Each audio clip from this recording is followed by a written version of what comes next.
この動画は過去動画の再放送です。途中紹介されている別動画は現在アップされていないものもあり、リンク切れしている場合がありますが、ゆっくり再アップしていきますのでお待ちくださいね。それではご覧ください。こんにちは、斉藤直樹です。皆さん、Twitter のフォロワー数って増やしたいですか？僕はね、今でこそフォロワー40万人以上いるので、今はフォロワー数にこだわってませんなんてね、余裕ぶった言い方できるんですけど、正直に言いましょう。数年前まではね、もう喉から手が出るぐらいフォロワー数を増やすことにこだわってました。もっとフォロワーくれ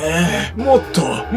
だー。はい。でね、なんでそんなにフォロワー欲しいのかっていうと、僕の職業がイラストレーター、クリエイターだからです。クリエイターってですね、もう名乗った瞬間からクリエイターなので、資格が必要な弁護士とか医者とか、そういう職業と違って、職業で自分の能力を証明することってできないんですよ。なので、自分の信用とか人気の証明として、SNS のフォロワー数っていうのは、誰が見てもわかる指標として機能してくれるので、非常に便利なんです。っていうかですね、クリエイターっていう職業柄、フォロワーがある程度いないと信用してくれない人っていうのは、実際結構いると思いますね。まあね、それが全てかって言ったらそんなことはないんですけど、あるに越したことがないのは確かだと思います。皆さんもですね、思い返してみると、知らないクリエイターのページを見に行ったら、絵も見るかもしれませんが、正直、それと同時にフォロワー数チェックしちゃうでしょ？実際に仕事の現場でもですね、絵を発注するクリエイターさんを選ぶときには、フォロワー数を意識してクリエイターさんを選ぶっていうのは普通にやられてますから、それを考えてもフォロワー数を意識するというのは、クリエイターにとっては重要なことの一つだと言えると思うんです。なので今回はその Twitter のフォロワー数、どうやったら伸ばせるのかについてお伝えしていけばと思います。ただね、こういう話をすると最初の前提としてですね、それは斉藤さんだからできるんだよみたいなツッコミがよく入るので、そういったことも考慮してですね、もし僕が今0フォロワーだとしたら、どうやってアカウントを育てていくのかという前提でお話をしていきます。もうね、まっさらな状態。今アカウントを作ったとしたら、その後どういう風に行動していくのかっていうね、そこからお話ししていきます。なのでね、今まで Twitter やってなかったっていう人にとっても参考になる内容だと思いますので、ぜひ最後までお聞きいただければと思います。それでは早速行ってみましょう。まずは10枚イラストをアップする。はい。まずですね、僕が今から Twitter アカウントを作ったとしたら、まず取る行動としては、お絵描き Now とかね、つぶやく行動じゃありません。というか、まずは言葉はほとんどツイートしないと思います。じゃあ何するのよっていうと、とりあえず、その時点で可能な限り、最高なクオリティのイラストを10枚投稿します。10枚なので、1週間に2枚ぐらいと考えて、だいたい5週間ぐらいその時点でかかりますかね。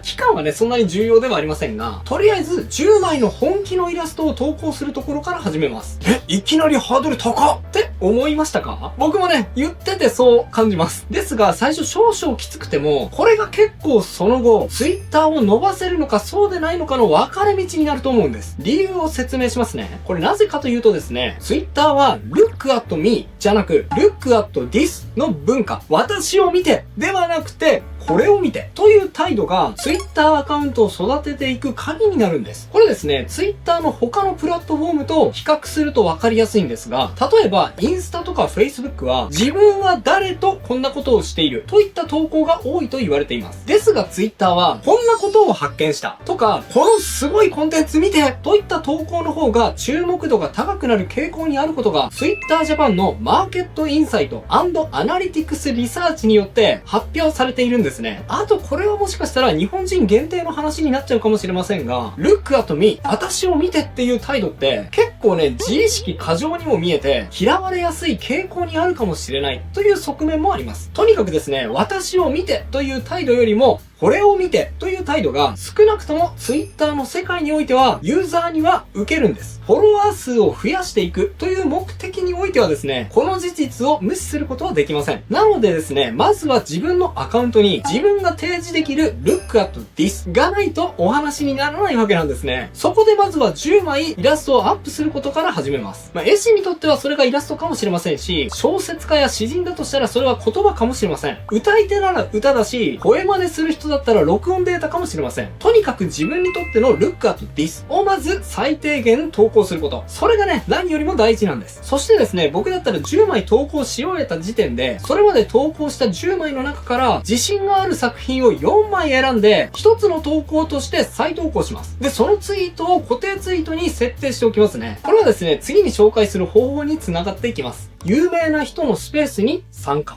で、次に僕が取る行動はですね、これはちょっと浮ついた行動にも見えると思うので、人によっては反発する人もいるかもしれません。ですが僕だったらどうするのかっていうのが今回のテーマなので、正直にお答えしますね。それは、有名人の Twitter スペースに参加しに行って発言するという行動を繰り返します。はい。もうこの時点でね、そんなことできないよ、恥ずかしいよっていう声聞こえてくるような気がするんですが、取り入れるかどうかは別として聞いてください。いや、実はね、これ結構重要ですし、効果的な方法ではあると思うんですよ。なぜかっていうと、いくら自分が魅力的な絵を描けようと、絵だけを見て、その絵がいい絵なのかどうかって判断できる人ばかりじゃないと思うからです。もっと言うとですね、絵の良し悪しって周辺情報もかなり影響することが多いんですよ。というのは、これ、絵じゃない例のことを考えると分かりやすいかもしれません。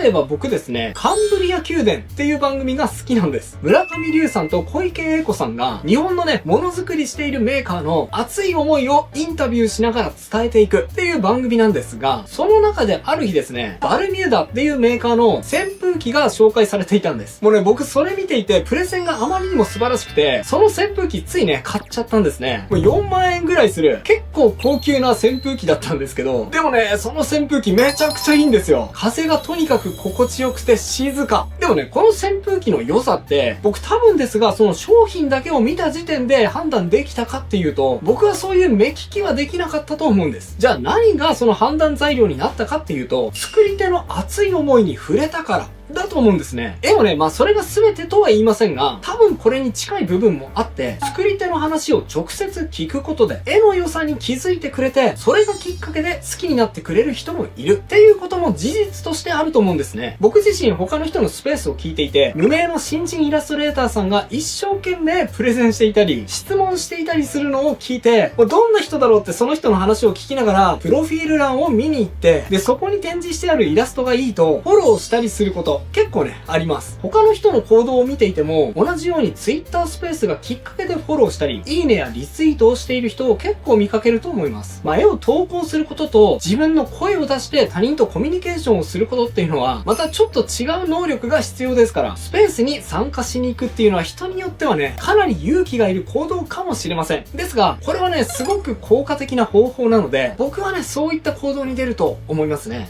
ただね、これについては3つ注意点があります。まず1つ目は、その人のことをある程度ちゃんと調べてから参加するってことです。知ったかぶりする必要はないので、知らない情報については知らないって言ってもいいんですけど、ただ何もその人のことについて知らずにスペースに上がっていくのは失礼だと思いますね。たまにね、あなたのこと何も知らないんですけど、みたいな感じでスペースに上がっていく人、お見かけするんですが、そういう態度の人はですね、むしろ逆に嫌われると思いますので、これはね、逆効果です。そこは注意してください。2つ目は、言葉遣いは丁寧にちゃんと敬語を使いましょう。もしかしたらね、その有名人は、あなたにとってはいつも見ていて、身近な存在に感じているかもしれないので、ついね、砕けた調子で話しかけてしまうことあると思うんですが、その有名人にとってあなたは当然ながら初対面なので、ちょっとね、砕けすぎた調子で話しかけてしまうと、びっくりしてしまう可能性が高いです。完璧な敬語をそつなく使いこなす必要はないです。むしろね、使い慣れない言葉だとしても、頑張って丁寧に話しかけようとしてくれてるんだな、といった態度が見れれば、印象は悪くないと思いますので、言葉遣いを丁寧にすることは意識しておくといいと思います。それと3つ目、相手の時間は奪いすぎないように注意しましょう。これもね、よく目にするんですが、質問するときにね、もう永遠と、あともう一つ質問があります。あとこれはどうなんですかって次々と質問してしまう人を見かけるんですが、あれもね、結構失礼だと思います。なぜなら、質問相手の時間を無制限に奪ってしまうからですね。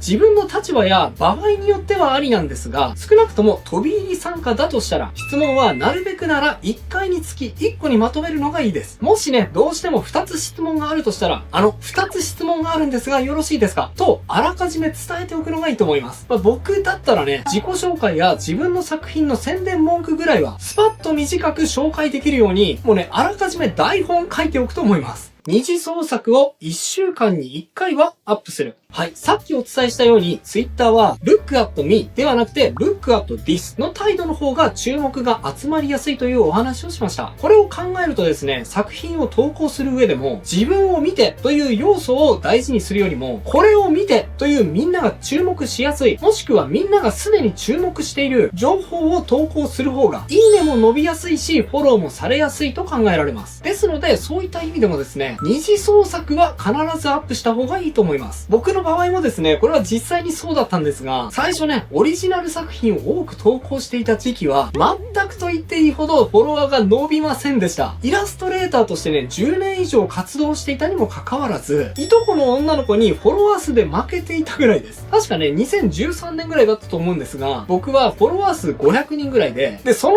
女の子がフォロワー数3000人以上でした。当時の3000人って、今のツイッターで言うと1万人とか2万人ぐらいの感覚なんですが、もうね、めちゃくちゃ負けた感じがしましたね。でね、悔しいからその子のアカウントを見てみて、自分が何が違うのかよくよく観察してみたら、自分はオリジナルのイラストしか投稿していないのに対して、その子は人気ジャンルの二次創作しか投稿していなかったという違いがあったんです。それを見てね、もう、なるほどーってね、そう思って少なくともフォロワーを増やすためには、二次創作にも力を入れる必要性を見せつけられたんです。なのでその後、僕も意識的に二次創作を投稿していって、そしてこのカンコレのイラストを投稿したのがきっかけで、フォロワー数がめちゃくちゃ伸びたという経験があります。もう一番伸びた時期でね、1日で3000人ぐらい伸びた期間がありました。これはね、数年前のことなので、もちろんね、今何の二次創作を投稿すればいいのかは違います。どんな二次創作が流行っているのか、迷った時には、僕だったら Google トレンドを活用します。このサイト結構便利で、今流行っている検索ワードを教えてくれるんですよ。こんな風にイラストを検索してみると、ほら、アーニャとか、あとはワンピースの歌のイラストが人気なのがわかりますよね。これに沿って二次創作するっていうのも一つの手だと思いますね。ただね、これを言うと、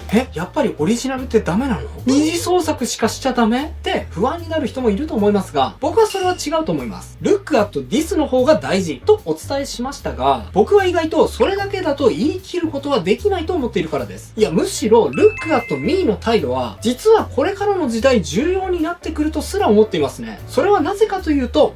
AI の存在です。これからですね、どんどん AI の技術が発展していって、作品のクオリティがどんどんと上がっていく時代がやってきます。そうすると当然ですが、作品だけでは、ますます甲乙つけづらい、そんな世の中になっていくと予想ができます。なので、そんな時に大事なのって、誰がその作品を作ったのかっていう作品外のストーリーの部分だと思うんです。そういう意味でね、最初はあんまり注目されにくいと思うんですが、オリジナル作品を通して Look at me、自分自身のことも合わせて発信していくことが、後々になって重要な意味を持つようになってくると僕は思うんですね。ただね、ちょっとこれはアカウントがある程度成長した後に意識することだと思うので、ここでは頭の片隅に置いておくくらいに留めておくといいと思います。自分の絵をリツイートしてくれるフォロワーが多いアカウントをチェック。4つ目はですね、あわよくばの期待値の行動なので、あえて主軸には置かないことの方が大事です。そういう前提で聞いてください。これね、ちょっと気にしすぎると、精神を病む原因にもなってくるので注意です。ですが、僕も実際にやっていた行動なので、あえてね、包み隠さずお伝えします。それはですね、投稿する時間帯をめちゃくちゃ意識するってことです。これね、もっと言うと、僕だったら自分の絵をリツイートしてくれるフォロワー数の多い人がいる時間帯は、めちゃくちゃ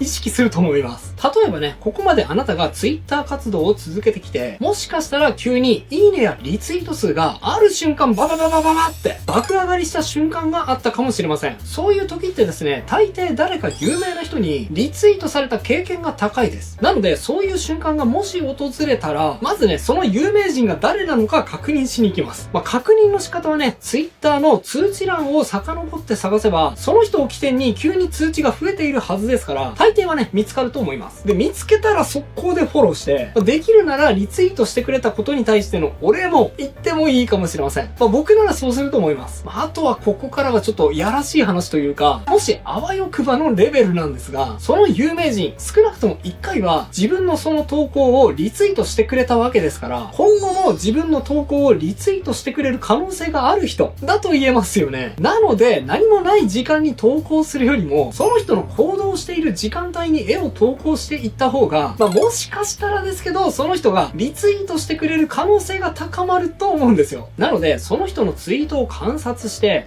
この時間帯は活発にツイートしてるなっていう時間帯に合わせて自分の絵を投稿してみるっていうのは、ちょっと不確実ではあるんですが、作戦としてはありなのかなっていうふうに思います。僕もね、正直に言うと、ツイッターを始めた当初はこれかなり意識して時間帯を決めてました。でもそこまで意識すると追廃みたいになっちゃうので、強くは進められない部分があります。そんな時にはデータによってツイートの時間を考えるのがおすすめです。こっちの方がね、健全ですね。2018年の12月にマクロミルが実施した調査によるとですね、ツイッターは起床時から移動中、そして仕事中、食事中、リラックスタイム、就寝時が最も使われているというデータがあるそうです。なので例えば午前7時から8時ぐらいの登校時や通勤時に投稿する。お昼の12時から13時ぐらいの昼食時に投稿する。午後15時から16時ぐらいの休憩時を狙って投稿する。午後17時から18時ぐらいの下校時間帯に投稿する。午後21時から24時ぐらいのリラックスタイムや就寝時を狙って投稿する。といった作戦が考えられます。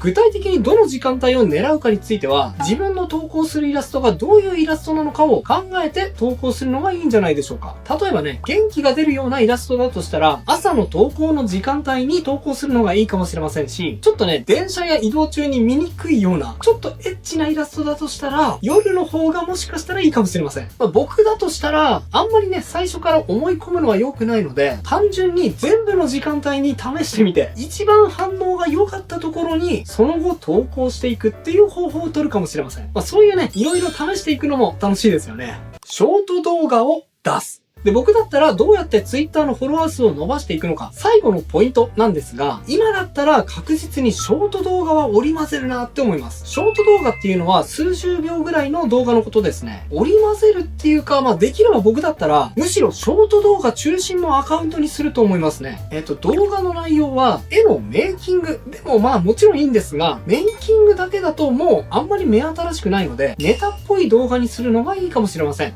例えばね、この動画は僕がTikTok 投稿のために YouTube で撮った動画を再編集して作った動画なんですが、これだけでもね、結構他のイラストと差別化ができて面白いと思うんですよね。ちなみにね、TikTok ではこんな簡単な動画でも30万回再生されております。いずれにしろね、短い動画は注目を引くには強いと思います。なぜかというと、単純に絵って一瞬でスクロールされて流れていってしまうものですが、動画ってね、少なくともその数十秒は見てくれますから、見た人の記憶に残りやすいっていうのがあります。それに動画を作るのが一手間増える分、ちょっと投稿のハードルが高くなるっていうのがいい点です。ハードルが高くなるのがいいの？めんどくさいじゃんって思うかもしれませんが、はい。だからいいんです。いやだって考えてみてください。めんどくさくないことってみんなやるじゃないですか。でもね、面倒なことって思った以上にみんなやらないんですよ。ということは、面倒なことを一手間加えるだけで、他人ともうそれだけで差別化できちゃうんですよ。それだけで頭一つ飛び抜けることができちゃうんです。ね。これ考え方によってはめちゃくちゃお得じゃないですか？フォロワーを増やすこと、いいねやリツイートをアップすることっていうのは、要するに注目を集めることとも言い換えることができると思いますが、注目を集めるためには他の人と何か違うことをすることが必要です。現状特にですね、イラストを発表しているアカウントで、ショート動画を中心に活動しているアカウントって、僕が知る限りあんまりないんですよね。それゆえにね、これできたとしたらめちゃくちゃ目立つと思います。今見せたのはあくまで TikTok の話ですけど、Twitter はね、少し前にイーロン・マスクさんが短時間動画のバインの復活やクリエイターの収益強化の話を示唆していましたから、そういったね、プラットフォーマーの思惑も重なって、ショート動画がこれから流行る可能性っていうのは結構ね、僕は高いと予想しています。なのでもし僕がこれからフォロワー数を増やそうと思ったら、おそらくショート動画中心のアカウントにしていくと思いますね。はい、いかがだったでしょうか？今紹介した5つのポイント。僕だったらどうするのかっていうのをお伝えしてきたので、人によってはね、そんなの無理って思った人もいたと思います。でもね、全部取り入れなくても、ここはちょっと取り入れられるかもっていう部分もあったと思うので、そこだけ意識してみても結果はかなり変わってくるはずです。もしね、あなたがフォロワー数を今よりも増やしたいなって思ったら、今日紹介したポイントを取り入れてみてください。それとね、もしかしたら今日紹介したポイント、結構やってる自信あるんだけど、でもそれでも全然フォロワーが増えていかないんだよっていう人もいると思います。そういう人はですね、ちょっと厳しいことを言うかもしれませんが、はっきり言います。多分ね、まだあなたの表現の魅力が足りていません。はい。すいません。最後にきついこと言っちゃいましたね。でもね、そこに目をつぶっちゃいけません。むしろそこと向き合うことで、あなたの表現をより多くの人に届けられるチャンスが広がっていくからです。そんな時には、こちらの動画。このね、2つの動画は、あなたの絵の魅力をアップさせるヒントになる動画です。気まぐれ添削84。そして、知らないとやばい絵を簡単に魅力的にする構図5選がおすすめです。興味がある方は、こちらも合わせてチェックしてみてくださいね。それではまた次回の動画でお会いしましょう。ということで、再放送をお届けしました。いかがだったでしょうか？新チャンネルのチャンネル登録と高評価もよろしくお願いします。